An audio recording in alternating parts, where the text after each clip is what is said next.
శ్రీ తాళ్లపాక అన్నమాచార్యుల జీవిత చరిత్ర. విశ్వశ్రేయస్సు కోరే ఆధ్యాత్మ చింతనకు నిలయం భరతభూమి.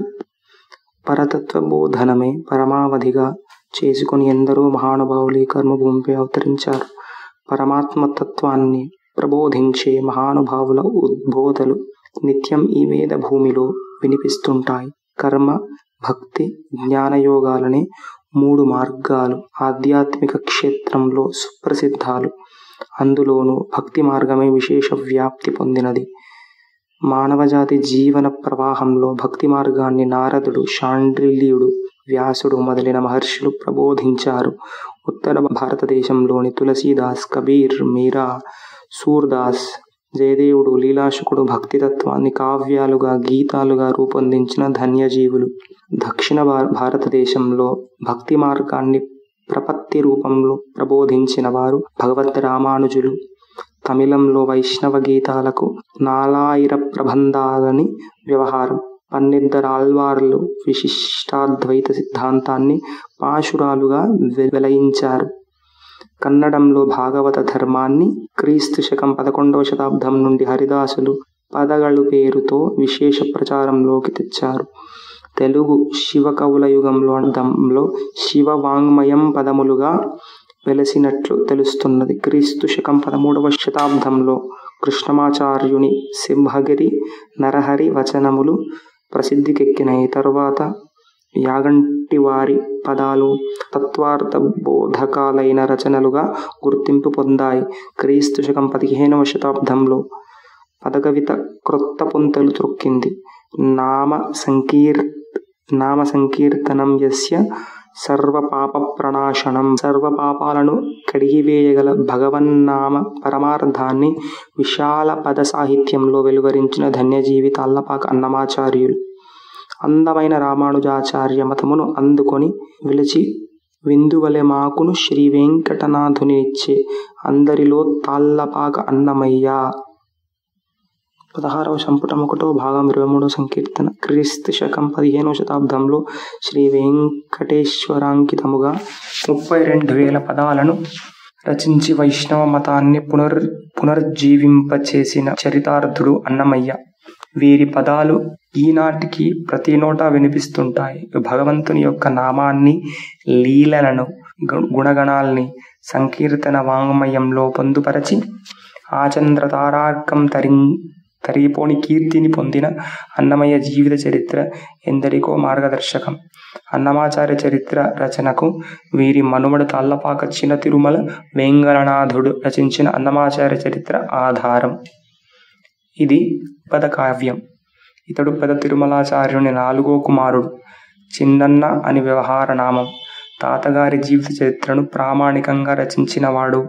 తెలుగు వాంగ్మయంలో ద్విపద ప్రక్రియకు కావ్యత్వ సిద్ధి కల్పించినవాడు. తాతగారి జీవిత చరిత్రనే కాక పరమయోగి విలాసము, అష్టమహిషీ కళ్యాణము, ఉషా పరిణయము అనే ద్విపద కావ్యాలను రచించారు. ఇతడు ద్విపద కావ్య రచనలో దిట్టగా తెనాలి రామకృష్ణునిచే చిన్నన్న ద్విపద కేరంగు పన్నుగవెద తిరుమలయ్య పదమున కెరగున్ అని కీర్తించబడినవాడు. తెలుగు వాంగ్మయ చరిత్రలో కవుల చరిత్రను గ్రంథస్థం చేయడం అంతగా అలవాటు లేదు. తెలుగు సాహిత్య చరిత్రలో ప్రసిద్ధులైన తిక్కన గూర్చి, కేతన శ్రీనాథుని గూర్చి, దగ్గుపల్లి దుగ్గన, రాధామాధవ కవి పండితారాధ్యుల గురించి సోమనాథుడు పేర్కొన్నట్లు వారి గ్రంథాల ఆధారంగా వెల్లడి అవుతుంది. కొందరు కవులు కావ్యాలలో కృతికర్తృవంశం అనే శీర్షికలో తమ వంశ చరిత్రను సంగ్రహంగా చెప్పి ఉన్నారు. తాళ్లపాక వంశ ఖ్యాతికి మూల పురుషుడు తాళ్లపాక అన్నమాచార్యుడు.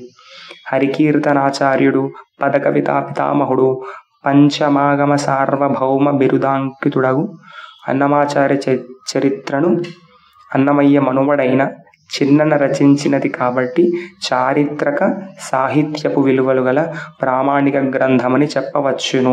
తనవారే తన కథ వ్రాయునంతటి చరిత్ర ప్రశస్తి గలవాడు అన్నమయ్య. కవి జీవితంలో ఇతివృత్తం స్వీకరించి జీవిత చరిత్రను రచించిన తొలి తెలుగు కవి కూడా తాళ్లపాక వంశీయుడే కావడం విశేషం.